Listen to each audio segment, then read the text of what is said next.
जय हिंद दोस्तों। स्टार्ट करते हैं आज का टॉपिक कैलेंडर, जिसमें आज हम सभी लोग दिन निकालना सीखने वाले हैं। तो सबसे पहले कुछ बेसिक सी बातें जो ज़रूरी होती है कैलेंडर के चैप्टर को पढ़ने के लिए, हम सबसे पहले उन पर चर्चा करेंगे, फिर आगे बढ़ेंगे। तो सबसे पहली बात होती है कैलेंडर में अगर हम वर्ष की बात करें तो वर्ष आपको दो तरीके के मिलते हैं। एक आपको पता है कि वर्ष होता है जिसे कहते हैं सामान्य वर्ष, ऑर्डिनरी ईयर। दूसरा आपको पता है अधिवर्ष यानी जिसे कहते हैं लीप वर्ष। अब कौन से वर्ष सामान्य होते हैं और कौन से लीप होते हैं, तो उसको जानने के लिए जिन वर्षों में दिनों की संख्या 365 होती है वो कैसे होते हैं, सामान्य होते हैं। और जिनमें दिनों की संख्या 366 होती है वे कैसे होते हैं, लीप वर्ष होते हैं। आप सामान्य वर्ष की अगर बात करेंगे तो इसमें जो फरवरी का महीना होता है ये 28 डेज का होता है। इसमें जो फरवरी का महीना होता है ये 29 डेज का होता है। आप लोगों के लिए क्वेश्चन है कि आखिर ऐसा क्या है जो फरवरी के महीने में ही एक दिन जोड़ा जाता है, इसके सिवा कोई और महीने में नहीं जोड़ा जाता है। आंसर पता लगाइएगा। अगर आपको पता लगे तो कमेंट करके हमें बताइएगा भी, और अगर नहीं पता लगता है तो आने वाले नेक्स्ट वीडियोस में कैलेंडर के नेक्स्ट पार्ट में हम इस चीज़ को आपको बताएंगे भी कि क्यों, ऐसा क्या रीज़न है कि फरवरी का ही महीना है जिसमें 28 और 29 होता है, बाकी सारे महीने जैसे सामान्य में रहते हैं एज इट इज वैसे लीप में भी रखे जाते हैं। तो आप कैसे पता लगाएंगे कि कौन सा ईयर आपका सामान्य है या कौन सा ईयर आपका लीप है, तो इसके लिए एक बेसिक सा कॉन्सेप्ट है कि सामान्य ईयर आपका चलता रहता है कंटिन्यूअस, हर चौथा वर्ष कैसा होता चला जाता है, लीप वर्ष होता चला जाता है। इसके पीछे रीजन है आपका, क्योंकि देखिए जो ये वर्ष होता है ये पृथ्वी जब सूर्य का चक्कर लगाती है उसी कारणवश होता है। पृथ्वी सूर्य का चक्कर लगाती है तो उस पूरे टाइम ड्यूरेशन को हम कहते हैं एक सौर वर्ष, या जिसे कहते हैं एक सोलर ईयर। अब पृथ्वी सूर्य का चक्कर कब लगाती है, तो 365 सही 1/4 दिन।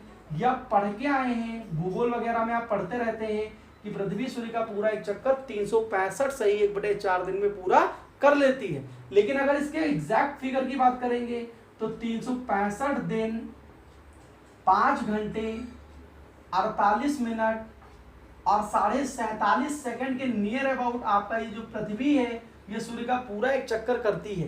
यानी अगर इससे हम देखें तो 1/4 को 0.25 लिखते हैं, लेकिन ये कैसा है, ये नियर अबाउट लगभग है। एग्जैक्ट फिगर की बात करेंगे तो 365.2422 बनता है। आप देखिए ये जो 365 दिन है इसी को हम क्या कह देते हैं, सामान्य ईयर कह देते हैं। इसी को हम क्या कह देते हैं, सामान्य ईयर कह देते हैं। तो ऐसा क्या रीजन होता है कि 4 साल के बाद हम एक दिन ऐड कर देते हैं। तो रीजन ये होता है जो 0.2422 है इसको अगर हम छोड़ देंगे, तो हमारी वैल्यू पे क्या होगा, फर्क आएगा कभी ना कभी। तो वो फर्क अगर हम देखते हैं 0.2422 अगर हर 4 साल के बाद देखो तो ये लगभग 0.9688 यानी नियर अबाउट एक दिन के बराबर हो जाता है। तभी हर चौथे वर्ष में हम करते क्या है, एक दिन एक्स्ट्रा करते हैं और 365 प्लस 1 करते हैं, 366 दिन होता है। इसीलिए जो लीप वर्ष होता है उसमें एक दिन क्या होता है, सामान्य वर्षों की अपेक्षा एक्स्ट्रा होता है। और यही कारण है कि 4 वर्षों के बाद लीप वर्ष आता है, जबकि बाकी सारे वर्ष कैसे होते हैं, सामान्य वर्ष होते हैं। अब यहीं से कॉन्सेप्ट निकल के आता है 4 से डिवीजन का। वो कॉन्सेप्ट क्या है अब आपको समझाएंगे कि कौन से वर्ष आपके लीप वर्ष होते हैं और कौन से वर्ष आपके सामान्य वर्ष होते हैं। थोड़ा सा समझिएगा, जैसे ये 2020 लिखा है, आपसे पूछे ये लीप ईयर है कि सामान्य ईयर। आपसे अगर लिख दिया जाए 1975 लीप ईयर है या सामान्य ईयर है, आपसे लिख दिया गया 2001 ये लीप ईयर है या सामान्य ईयर है। करना क्या है, इस पूरे ईयर को 4 से डिवाइड करके चेक कर लीजिए कि अगर ये 4 से डिविजिबल है तो ये कैसा होगा, ये लीप ईयर होगा, और डिविजिबल अगर नहीं होगा तो ये कैसा होगा, नॉर्मल ईयर होगा। लेकिन 4 से डिवीजन का आपको नियम भी पता होगा, डिविजिबिलिटी का रूल होता है कि अगर किसी भी संख्या के अंतिम 2 डिजिट्स या अंतिम 2 अंक 4 से डिवाइड हो जाते हैं तो पूरी की पूरी संख्या 4 से डिवाइड हो जाती है। तो देखिए भाई 20 4 से डिवाइड है तो ये ईयर कैसा है, ये ईयर लीप ईयर है। 75 नहीं डिवाइड है, कैसा है, सामान्य ईयर है। 01 अब 4 से कम अगर होगा तो भाई डिवाइड तो 100% है कि नहीं होगा, तो ये 01 भी 4 से डिवाइड नहीं है, कैसा है, सामान्य ईयर है। तो कोई भी ईयर इस तरीके का दिया हो आपको अंतिम 2 अंकों को चेक करना है। अगर वो 4 से डिवाइड हो जाएगा तो ईयर लीप होगा, उसमें दिनों की संख्या 366 होगी और उसकी फरवरी जो होगी वो 29 तारीख वाली होगी। बाकी सारे ईयर कैसे होंगे, सामान्य ईयर होंगे जो 4 से डिवाइड नहीं होंगे। इसके साथ ही एक अपवाद भी है और वो अपवाद कहां से निकल के आता है, उसी अपवाद को हम जानेंगे। क्यों वो अपवाद निकल के आता है उसी चीज को बताएंगे। देखिए भाई, अभी आपने देखा था ना 0.2422 एक्स्ट्रा आया था, ये एक्स्ट्रा आया था, याद है? अगर इसको हम 4 से मल्टीप्लाई करते थे तो 0.9688 यानी ये लगभग अगर देखें तो 0.97 के इर्द गिर्द रहता था। 0.97 को हमने क्या माना था, एक दिन माना था। क्या ये पूरा का पूरा एक दिन था? आप कहेंगे बिल्कुल नहीं सर, ये एक दिन नहीं था। यही एक रीजन है इसके अपवाद बनने का। अब अपवाद क्या है, जैसे अगर लिख दिया जाए ये 1600, आपसे पूछे कि ये जो 1600 लिखा है ये कैसा है, लीप ईयर है या आपका नॉर्मल ईयर है? आपसे कहते हैं ये 1900 लिखा है, ये लीप ईयर है या नॉर्मल ईयर है? तो क्या करना रहता है बेटा, एक बात समझिएगा, जब भी किसी वर्ष के अंत में डबल जीरो आए, किसी वर्ष के अंत में डबल जीरो आए तो वो वर्ष होता है सेंचुरी ईयर, जिसे कहते हैं शताब्दी वर्ष। तो ये कैसा है, सेंचुरी ईयर या शताब्दी वर्ष है। अब किसी के अंत में अगर ट्रिपल जीरो आ जाए तो ये ना समझ, जैसे 2000 लिखा है, भाई हमने क्या कहा है, अंत में डबल जीरो आए ना, तो देखो डबल जीरो यहां दिख रहा है ना, तो हमारा कॉन्सेप्ट केवल अंत में डबल जीरो है। ट्रिपल जीरो मत करिएगा, ट्रिपल जीरो आता है तो आप जानिए ना डबल जीरो आएगा तभी तो ट्रिपल जीरो हो जाएगा। यहाँ पर समझ में बात आ गई? तो इसको अगर हम डिवाइड करने की बात करेंगे, इसको हम किससे डिवाइड करते हैं, तो बेटा इन ईयर को हम 400 से डिवाइड करते हैं। किससे करते हैं, 400 से करते हैं। अब 400 से करने का पीछे रीजन क्या है, उस रीजन को अगर हमें जानना है तो आप देखिए 0.97 है, इसको हमने क्या माना है, एक दिन माना है, जबकि ये एक दिन में कम कितना है, अगर हम देखें तो 0.03 दिन कम है। 0.03 दिन कम है कितने सालों में, हर 4 वर्ष में हम 0.03 दिन एक्स्ट्रा जोड़ देते हैं, लेकिन 0.03 दिन की कोई वैल्यू तो है नहीं। तो इसको अगर हम दिनों में कन्वर्ट करें तो 2 दर्जे के बाद दशमलव है, तो 100 से मल्टीप्लाई करें तो ये 3 दिन हो जाएगा। और अगर यहां पर हम 100 से मल्टीप्लाई करें तो हर 400 वर्ष में कितना दिन बच्चा एक्स्ट्रा जोड़ दिया जाता है, 3 दिन एक्स्ट्रा जोड़ दिया जाता है।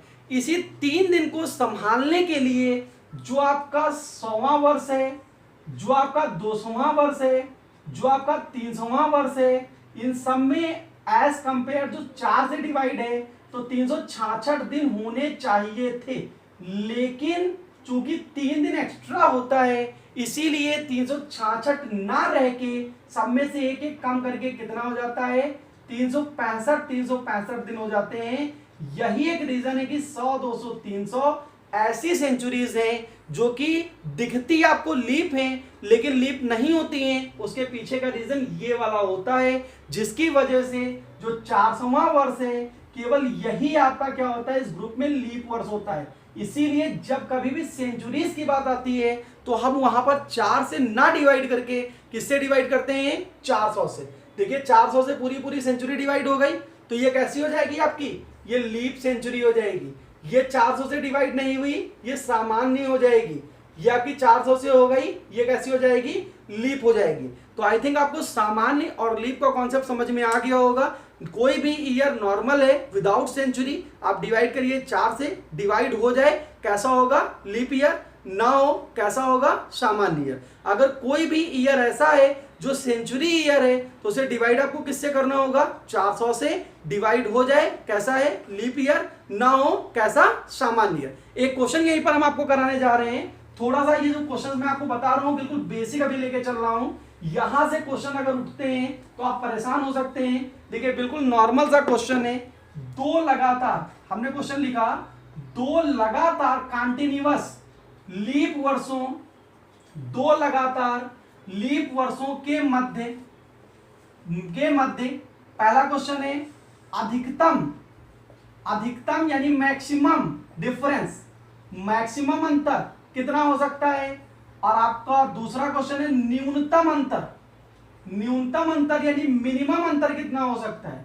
हमने क्वेश्चन क्या किया, 2 लगातार लीप वर्षों के मध्य, यानी अगर 2 कंटिन्यूअस लीप वर्ष एक साथ आ जाएं तो उनके मध्य जो आपका है अधिकतम यानी मैक्सिमम कितना डिफरेंस हो सकता है और न्यूनतम कितना अंतर हो सकता है।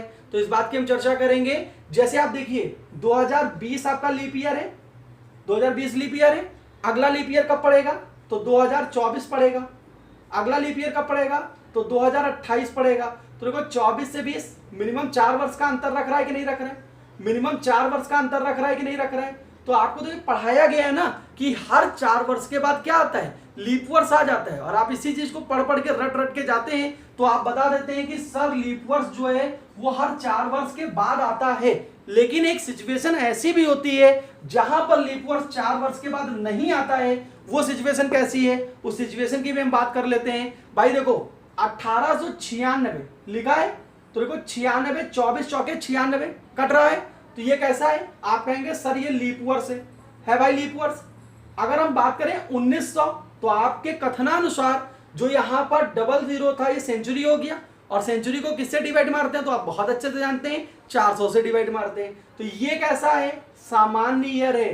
अब तुरंत इसके बाद जो लीप ईयर पड़ेगा वो कौन सा होगा, 1904, ये कैसा है, लीप ईयर है। तो ये दोनों लीप ईयर भी तो कॉन्टिन्यूअस लीप ईयर हैं, इनके बीच में भी तो कोई लीप ईयर नहीं आया है।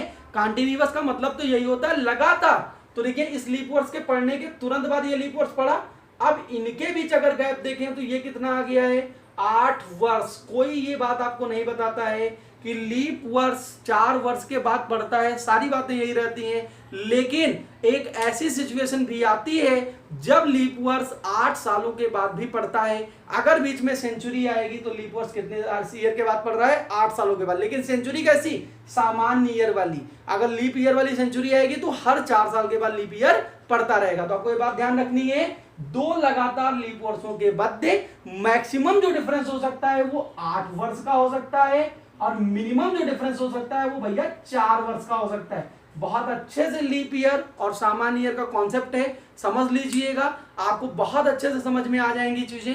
हम इसके बाद वाले पार्ट में लेके आएंगे दिन कैसे निकालते हैं, क्योंकि सबसे पहली चीज होती है जब आप सामान्य और लीप ईयर के बारे में जान लें, उसके बाद दिन कैसे निकालते हैं, कैलेंडर रिपीट कैसे होता है, आदि अनेक पार्टों के साथ हम आपसे मिलते रहेंगे और इस तरीके की चीजें आपको बताते रहेंगे। उम्मीद है कि इस सेशन में जितनी चीजें हमने आपको बताई होंगी ये बहुत अच्छे से आपको क्लियर हुई होंगी। और बहुत सारे लोग हो सकता है इन चीजों से अनजान रहते हो, क्योंकि कैलेंडर आता है तो आपके दिमाग में यही आता है कि 5 अक्टूबर 2020 को कौन सा दिन था, 15 जुलाई 1997 को कौन सा दिन था, 15 अगस्त 1947 को कौन सा दिन था। लेकिन वहां पहुंचने से पहले कुछ बातें होती हैं जिन पर भी चर्चा करना बहुत जरूरी होता है। और एक क्वेश्चन हमने आपको दे रखा है, फरवरी में ही ऐसा क्या रीजन है कि हम एक दिन ऐड करते हैं, अन्य महीनों में क्यों ऐड नहीं करते हैं। इस बात का जवाब आप हमें कमेंट के माध्यम से कर सकते हैं। अदरवाइज नेक्स्ट वीडियोस में मिलेंगे हम आपके साथ और ये बात जरूर बताएंगे कि फरवरी ही एक ऐसा महीना क्यों है कि उसी में हम एक दिन ऐड करते हैं, बाकी अन्य किसी महीने में ऐड नहीं करते हैं। ठीक है, आप सभी का बहुत बहुत धन्यवाद। मिलते हैं नेक्स्ट क्लास में, तब तक के लिए गुड नाइट।